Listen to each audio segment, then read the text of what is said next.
خالد نے اپنے گھوڑے کو ایڑ لگائی اور اس خونریز مارکے میں ابو سفیان کو تلاش کرتا اس تک پہنچا۔ کیا ہم مسلمانوں کو فیصلے کن شکست دینے کے قابل نہیں رہے؟ خالد نے ابو سفیان سے کہا۔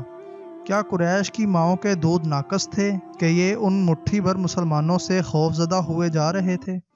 دیکھو خالد، ابو سفیان نے کہا، جب تک محمد ان کے ساتھ ساتھ ہے اور وہ زندہ سلامت ہے، یہ خون کا آخری قطرہ بہہ جانے تک شکست نہیں کھائیں گے۔ تو یہ فرض مجھے کیوں نہیں سونپ دیتے؟ خالد نے کہا۔ نہیں، ابو سفیان نے کہا، تم اپنے سواروں کے پاس جاؤ، تمہاری قیادت کے بغیر وہ بکھر جائیں گے۔ محمد اور اس کے ساتھیوں پر حملہ کرنے کے لیے میں پیادے بھیج رہا ہوں۔ آج مدینہ کی طرف جاتے ہوئے خالد کو افسوس ہو رہا تھا کہ ابو سفیان نے اس کے عزم کو کچل ڈالا تھا۔ رسول خدا صلی اللہ علیہ وآلہ وسلم کے قتل کو وہ اپنا فرض سمجھتا تھا۔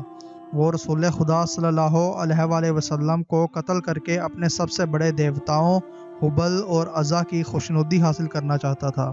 اس نے اپنے سالار کا حکم ماننا ضروری سمجھا اور اپنے سوار دستے کی طرف چلا گیا۔ اسے اطمینان ضرور تھا کہ رسول اکرم صلی اللہ علیہ وآلہ وسلم کے ساتھ اب چند ایک ساتھی ہی رہ گئے ہوں گے اور آپ صلی اللہ علیہ وآلہ وسلم کو قتل کرنا اب کوئی مشکل نہیں ہوگا اور اس کے بعد مسلمان اٹھنے کے قابل نہیں ہوں گے۔ خالد کو میدان جنگ کی کیفیت بڑی اچھی طرح یاد تھی۔ اس نے ذرا بلندی سے دیکھا تھا کہ احد کے دامن میں دور دور تک زمین خون سے لال ہو گئی تھی۔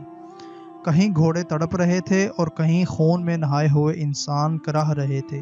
زخمیوں کو اٹھانے کا بھی کوئی ہوش نہ تھا۔ پھر اس نے دیکھا پیادہ قریش رسول کریم صلی اللہ علیہ وآلہ وسلم کے پاس پہنچ گئے تھے اور انہوں نے آپ صلی اللہ علیہ وآلہ وسلم کے ساتھیوں کا حلقہ بھی توڑ لیا تھا۔ قریش کے 3 آدمی عتبہ بن ابی وقاص، عبداللہ بن شہاب اور ابن کما رسول کریم صلی اللہ علیہ وآلہ وسلم پر پتھر برسانے لگے۔ عجیب صورت یہ تھی کہ عتبہ کا سگا بھائی سعد بن ابی وقاص رضی اللہ تعالیٰ عنہ رسول کریم صلی اللہ علیہ وآلہ وسلم کی حفاظت میں لڑ رہا تھا۔ رسول اکرم صلی اللہ علیہ وآلہ وسلم کے ساتھیوں کی تعداد نہ ہونے کے برابر رہ گئی تھی یا وہ لڑتے لڑتے بکھر گئے تھے۔ عتبہ نے آپ صلی اللہ علیہ وآلہ وسلم پر جو پتھر برسائے، ان سے آپ صلی اللہ علیہ وآلہ وسلم کے نیچے والے 2 دانت ٹوٹ گئے اور نچلا ہونٹ زخمی ہو گیا۔ عبداللہ کے پتھر سے آپ صلی اللہ علیہ وآلہ وسلم کے پیشانی پر خاصا گہرا زخم آیا۔ ابن کما نے آپ صلی اللہ علیہ وآلہ وسلم کے قریب آ کر اتنی زور سے پتھر مارا کہ آپ صلی اللہ علیہ وآلہ وسلم کے خود کی زنجیر کی 2 کڑیاں ٹوٹ کر رخسار میں اتر گئیں۔ ان سے رخسار کی ہڈی بھی بری طرح مجروح ہوئی۔ آپ نے برچھی سے دشمنوں پر وار کرنے کی بھرپور کوشش کی، لیکن دشمن قریب نہیں آتے تھے۔ آپ صلی اللہ علیہ وآلہ وسلم کا خون اتنا نکل گیا تھا کہ آپ گر پڑے۔ اس وقت آپ صلی اللہ علیہ وآلہ وسلم کے ایک صحابی طلحہ رضی اللہ تعالیٰ عنہ نے، جو قریش کے دوسرے آدمیوں کے ساتھ لڑ رہے تھے، دیکھ لیا اور دوڑتے ہوئے آپ صلی اللہ علیہ وآلہ وسلم تک پہنچے۔ ان کی للکار پر ان کے دوسرے ساتھی بھی آ گئے۔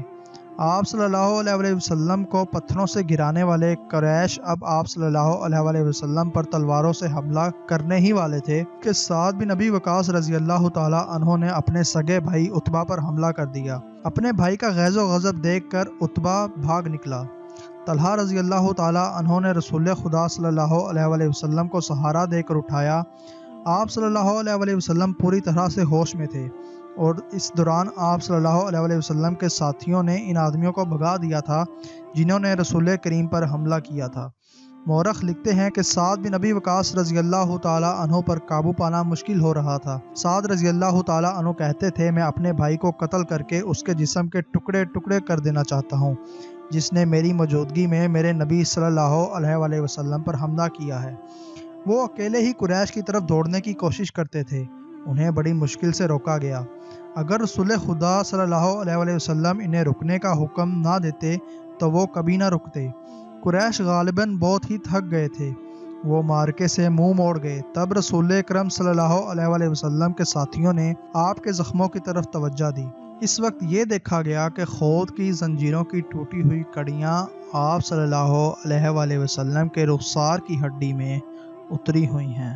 تو محترم ناظرین، آج کی اپنی ویڈیو کا اختتام ہم یہیں پہ کرتے ہیں۔ امید ہے کہ آپ کو یہ ویڈیو پسند آئی ہوگی۔ اگر آپ کو یہ ویڈیو پسند آئی ہے تو ویڈیو کو لائک کر دیجئے اور ہمارے چینل کو بھی سبسکرائب کر دیجئے۔ تو ملتے ہیں ہم اپنی اگلی ویڈیو میں، تب تک کے لیے اللہ حافظ۔